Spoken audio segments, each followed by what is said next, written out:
வணக்கம் நண்பர்களே, welcome to நம்ம ஒரு அரசியல்வாதி சேனல். இன்னைக்கு இந்த வீடியோவில் இதை பற்றி பார்க்க போகிறோம். அப்படின்னா இங்கே நீதிமன்றம் என்ன தீர்ப்பு வழங்குனுச்சு அப்படிங்கிற அந்த ஒரு தகவலையும், அது மட்டும் இல்லாமல் ஆதவ் அர்ஜுனன் ப்ரெஸ் பீப்பிளை சந்தித்து அவர் பேட்டி கொடுத்துருக்கிறாரு. அங்கே என்னென்ன விஷயங்கள் சொன்னார், அது மட்டும் இல்லாமல் இங்கே விஜய் அவர்கள் அடுத்த கட்ட நடவடிக்கை என்ன அப்படிங்கிறதையும் அவர் பதிவு பண்ணியிருக்கிறாரு. ஸோ இது எல்லாத்தையும் தான் இந்த வீடியோவில் நம்ம பார்க்க போகிறோம். வீடியோக்குள்ளே போகிறதுக்கு முன்னாடி நம்ம சேனலை சப்ஸ்கிரைப் பண்ணல அப்படின்னா மறக்காமல் சப்ஸ்கிரைப் பண்ணி வச்சுங்க. அது மட்டும் இல்லாமல் என்னுடைய கருத்திலிருந்து மாற்று கருத்துக்கள் இருந்துச்சு அப்படின்னாலும் அதையும் கமெண்ட் செக்ஷனில் பதிவிடுங்க. கருத்துக்கள் வரவேற்கப்படுகிறது. சரி, வாங்க வீடியோக்குள்ளே போகலாம். முதல்ல இங்கே நீதிமன்றம் என்ன தீர்ப்பு வழங்குனுச்சு அப்படின்னு பார்த்தாகணும். முதல் முறையாக விஜய்க்கு மிகப்பெரிய அளவில் வெற்றி அப்படின்ட்டு தான் சொல்லணும். ஏன்னா ஆளும் கட்சியை எதிர்த்து இந்த கோர்ட்டு நீதிமன்றம் விஜய்க்கு சப்போர்ட்டாக ஒரு ஃபேவர் பண்ணியிருக்கிறாங்க. என்ன அப்படின்னா இந்த வழக்கை சிபிஐ விசாரிக்கணும் அப்படிங்கிற அந்த ஒரு தீர்ப்பு தாங்க. அது மட்டும் இல்லாமல் இங்கே இன்னொரு விஷயமும் சொல்லியிருக்கிறாங்க. என்ன அப்படின்னா இந்த வழக்கை எதன் அடிப்படையில் கிரிமினல் வழக்காக பதிவு பண்ணீங்க அப்படிங்கிறதையும், அது மட்டும் இல்லாமல் எப்படி மதுரையில் நடக்கிறப்ப சென்னை உயர்நீதிமன்றம் இந்த வழக்கை எடுத்து நடத்துனுச்சு அப்படிங்கிற அந்த ஒரு கேள்வியும் நீதிபதி அவர்களை பார்த்து கேட்டிருக்கிறாங்க. ஏன் இதை சொல்கிறோம் அப்படின்னா இங்கே நீதிபதி செந்தில்குமார் அவர்கள் மிகப்பெரிய அளவில் விஜய் விமர்சனம் பண்ணியிருந்தார் அப்படின்ட்டு தான் சொல்லணும். இது எல்லாத்துக்குமே தெரிஞ்ச விஷயம் தான். ஏன்னா தலைமை பண்பு இல்லாத தலைவர் விஜய் அப்படின்ட்டு ஒரு நீதிபதி விமர்சனம் பண்ணியிருந்தது இல்லையா, அந்த ஒரு விமர்சனத்தையுமே கூடியும் இந்த நீதிமன்றம் மிகப்பெரிய அளவில் குட்டு வச்சிருக்கு அப்படின்ட்டு தான் நான் சொல்கிறேன். அப்படி தான் அவங்களும் சொல்லியிருக்கிறாங்க. இது மட்டும்தானா அப்படின்னு கேட்டால் இல்லைங்க, இன்னும் நிறைய சுவாரஸ்யமான விஷயங்கள் இருக்குது. அதில் முதல்ல நம்ம சொல்லணும் அப்படின்னா இந்த வழக்கை சிபிஐக்கு மாற்றினாங்க இல்லையா, அப்படி மாற்றின பிறகு இதனுடைய நீட்சி, அதாவது ஒரு மாதம் வரைக்கும் என்னென்ன விசாரணை பண்ணியிருக்கிறீங்க அப்படிங்கிறத ஒரு அறிக்கை மூலிமா நீங்கள் ஓய்வு பெற்ற ஒரு நீதிபதிகிட்ட கொடுக்கணும், தாக்கல் பண்ணணும் அப்படிங்கிறதையும், அது மட்டும் இல்லாமல் இந்த குழுவில் 2 வெளி மாநிலத்தவரும் ஒரு மாநிலத்தவர் மட்டும், அதாவது தமிழகத்தை சேர்ந்தவர் மட்டும்தான் இந்த குழுவில் இருக்கணும் அப்படிங்கிற மாதிரியும் இங்கே பரிசீலனை பண்ணியிருக்கிறாங்க. அதையும் தாண்டி இங்கே முக்கியமாக இந்த கரூர் வழக்கை எதன் அடிப்படையில் சென்னை நீதிமன்றம் கையில் எடுத்துச்சு, அது மட்டும் இல்லாமல் இந்த வழக்கை எதன் அடிப்படையில் கிரிமினல் வழக்காக பதிவு செஞ்சீங்க அப்படிங்கிற அந்த ஒரு கேள்வியுமே கேட்டிருக்கிறாங்க நீதிபதி செந்தில்குமாரை பார்த்து. ஏன்னா இது மிகப்பெரிய அளவில் அவர் பேசுனதுனால இந்த கேள்வி உயர்நீதிமன்றமே கேட்டிருக்கு அப்படிங்கிறது தான் முக்கியமான விஷயமா நான் பார்க்குறேன். ஸோ இது மட்டும்தானே அப்படின்னா இல்லை, இன்னொரு முக்கியமான விஷயம் என்ன அப்படின்னா இங்கே இந்த வழக்கில் எஸ்ஐடி டீம் எப்படி அமைச்சிங்க, எதன் அடிப்படையில் அமைச்சிங்க, யார் உத்தரவிட்டது அப்படிங்கிற முழு விசாரணையுமே தொடங்கணும். அதுக்கு நீங்கள் முழுசாக நீங்கள் பதில் சொல்லணும் அப்படிங்கிற அந்த ஒரு விஷயத்தையும், இதை எல்லாத்தையும் யார்கிட்டப்பா சொல்லணும் அப்படின்னு கேட்டிங்கன்னா உச்சநீதிமன்றத்தில் ஓய்வு பெற்ற நீதிபதியாக யாராச்சும் இருப்பாங்க இல்லையா, ஓய்வு பெற்றவர், அவங்க தலைமையில் தான் இந்த அமைப்பு இருக்கணும் அப்படிங்கிறதையும், அது மட்டும் இல்லாமல் வெளி மாநிலத்தை சேர்ந்த அதிகாரிகள் 2 பேரும் தமிழகத்தை சேர்ந்த ஒரு அதிகாரிகளையும் சேர்த்து கொண்ட ஒரு குழுவாக தான் இந்த விசாரணை தொடங்கணும் அப்படின்ட்டு இங்கே சொல்லியிருக்கிறாங்க. ஸோ இது உண்மையாலுமே மிகப்பெரிய அளவில் டிஎம்கேக்கு பேக் ஃபயர் ஆகிருக்கு அப்படின்ட்டு தான் நான் பார்க்குறேன். ஏன் இதை சொல்கிறேன் அப்படின்னா இது இடைக்கால உத்தரவு தான், இடைக்கால தீர்ப்பு தான், அதில் மாற்று கருத்து இல்லை. இதை சொல்லி தான் இங்கே திமுகவினர் இங்கே ரொம்ப ஓவராக கொண்டாடாதீங்க அப்படின்ட்டுலாம் சொல்லிட்டு இருந்தாங்க. ஆனால் இந்த தீர்ப்பு அப்படிங்கிறது டிவிகேக்கு, தமிழக வெற்றி கழகத்துக்கு ரொம்ப ரொம்ப அவசியமாக தேவைப்படுது. ஏன் இதை சொல்கிறேன் அப்படின்னா இவ்வளோ நாளுமே யாராச்சும் திமுகவுக்கு எதிராக ஒரு கருத்துக்கள் சொன்னாலுமே அவங்கள பிடிச்சி அரெஸ்ட் பண்ணி ஜெயிலில் போடுறது, அது மட்டும் இல்லாமல் நிறைய யூடியூபர்ஸை பயமுறுத்தி வைக்கிறதும் அப்படிங்கிற மாதிரி நிறைய வேலைகள் பண்ணிகிட்டு இருந்தாங்க.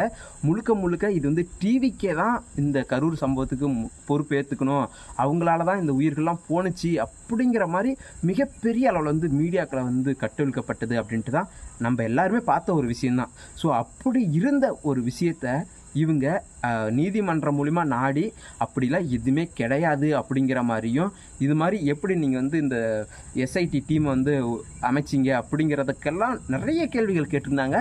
அது எல்லாமே டிவிகேக்கு மிகப்பெரிய ஒரு ஆதரவாக இருந்துச்சு அப்படின்ட்டு தான் சொல்லணும். சரி, இதெல்லாம் ஒரு பக்கம் இருக்கட்டும்பா, போதும் தீர்ப்பு. அடுத்த கட்ட நடவடிக்கை என்ன அப்படின்ட்டு எல்லாருமே மிகப்பெரிய அளவில் எதிர்பார்த்துட்டு இருப்பீங்க. ஸோ அடுத்த கட்ட நடவடிக்கை என்ன அப்படிங்கிறது ஆதவ் அர்ஜுன் வெளியே சொன்னார் ப்ரெஸ் பீப்புள்கிட்ட. இன்னும் சொல்லப்போனால் அவர் பேச ஆரம்பிக்கிறதுக்கு முன்னாடியே அங்கிருந்த நிருபுணர், அதாவது சன் தொலைக்காட்சி நிருபுணர், அவர் என்ன பண்ணியிருக்கிறாரு, குறுக்க கேள்வி கேட்டிருக்கிறாரு. அவர் ஓப்பனாக ஒரே ஸ்டேட்மெண்ட்டாக சொல்லிட்டாரு, இங்கே பாருங்கள், இவ்வளோ நாள் நீங்கள் மட்டுமே பேசிகிட்டு இருந்தீங்க, இன்னும் சொல்லப்போனால் நீங்கள் சன் டிவி தொலைக்காட்சி நிறுவனர் தானே, எனக்கு தெரியும். எங்களை கொஞ்சம் பேச விடுங்க. ஏன்னா இவ்வளோ நாள் நீங்கள் மட்டும்தான் பேசிக்கிட்டு இருந்தீங்க. இனிமேல் நாங்கள் பேசணும், தயவு செஞ்சு குறுக்கிடாதீங்க, அவரை கம்முன்னு இருக்க சொல்லுங்கள் அப்படின்ட்டு அவர் சொல்லிவிட்டு அவர் தன்னுடைய பேச்சை ஆரம்பித்தார். என்னென்ன பேசினார் அப்படின்னு பார்த்தீங்கன்னா, முதல் விஷயமா நான் இதை சொல்லி ஆகணும். என்ன அப்படின்னா, 41 குடும்பமும் வந்து எங்களுடைய குடும்ப உறுப்பினர்கள் தான். ஸோ விஜய் அவர்கள் வந்து அந்த குடும்பங்களை எல்லாத்தையும் தத்து எடுக்கிறதுக்கு முடிவு எடுத்துக்கிட்டு இருக்கிறாரு அப்படிங்கிற அந்த ஒரு விஷயந்தாங்க. ஏன்னா இது உண்மையுமே இத்தனை நாள் வரையுமே அவரை வந்து ஒரு மிக சிறந்த நடிகராகவும் அரசியல்வாதியாகவும் ஒரு 2 வருஷமாக பார்த்துருப்பீங்க. ஆனால் நல்ல மனிதர், மனித நேயமிக்க ஒரு மனிதர் அப்படிங்கிறத இனிமேல் பார்ப்பீங்க அப்படிங்கிற மாதிரி தான் எனக்கு அந்த விஷயம் பட்டுச்சு. ஏன் தான் சொல்கிறேன்னா, ஒரு விஷயம் நம்மளால் நடந்துருச்சு அப்படிங்கிறப்ப அதுக்கு வந்து நம்ம நிவாரணம் கொடுத்துட்டு போயிடலாம், இழப்பு தொகை மாதிரி ஏதாச்சும் கொடுத்துட்டு அதோடு நம்ம கடந்து போயிடலாம். ஆனால் அப்படிலாம் போகாமல், இது என்னுடைய குடும்பம், இவங்களை நான் தத்து எடுத்துக்கிறேன் அப்படிங்கிறதையும், அது மட்டும் இல்லாமல் இவங்களுக்கு கடைசி வரைக்கும் என்ன தேவைகள் சுபகாரியங்கள் எல்லாத்துலேயுமே என்னுடைய பங்கு இருக்கும் அப்படிங்கிற அந்த ஒரு விஷயத்தையும் விஜய் முடிவு பண்ணியிருக்கிறாரு அப்படின்ட்டு ஆதவ் அர்ஜுனன் அங்கே பேட்டி கொடுத்துருக்கிறாரு. ஸோ இது மட்டும்தானா அப்படின்னா இல்லைங்க. இன்னும் முக்கியமாக இன்னொரு விஷயம் சொல்லியிருந்தார். என்ன அப்படின்னா, எல்லாரும் சொன்ன விமர்சனம் தான், இங்கே எல்லா நிர்வாகிகளும் இந்த இன்சிடென்ட் ஆன பிறகு எல்லாம் ஓடிட்டாங்க அப்படின்னு சொன்னாங்க இல்லையா, அதுக்கு ஆதவ் அர்ஜுனன் மிகப்பெரிய அளவில் ஒரு கருத்து பதிவு பண்ணியிருக்கிறார். என்ன அப்படின்னா, இங்கே நாங்கள் யாருமே வந்து ஓடலை, நாங்கள் எங்களுடைய செல்ஃபோன் டவரை செக் பண்ணி பாருங்கள், நாங்கள் எல்லாருமே கரூர் பார்டரில் தான் இருந்தோம். ஆனால் அங்கே இருந்த போலீஸ்காரங்க தான் 2ஆம் கட்ட தலைவர்கள் வந்தாங்க அப்படின்னா அங்கே மிகப்பெரிய அளவுலேருந்து கலவரம் நடக்கிறதுக்கு வாய்ப்பு இருக்குது. அதனால் நீங்கள் போயிருங்க அப்படின்னு சொல்லி எங்களை அனுப்பிவிட்டது போலீஸ்காரங்க தான். அதன் அடிப்படையில் தான் நாங்கள் போனோம் அப்படின்ட்டு ஆதவ் அர்ஜுனன் உண்மையை ஓப்பனாக சொல்லியிருக்கிறாருங்க. ஸோ இந்த ஒரு விஷயம் உண்மையாலுமே நம்ம எல்லாத்துக்கிட்டையும் எப்படி ஸ்ப்ரெட் ஆகிருக்கு அப்படின்னு பார்த்தீங்கன்னா, எல்லாருமே சோசியல் மீடியாவில் தலைதிரிக்க ஓடுறவன் முதுகை காமிச்சிட்டு ஓடுறவன் தலைவனா அப்படின்னு நிறைய பேர் நாம் தமிழர் கட்சி சார்ந்த நபர்களெல்லாம் வந்து மிகப்பெரிய அளவில் திமுகவுக்கு முட்டு கொடுத்து பேசிக்கிட்டு இருந்தாங்க.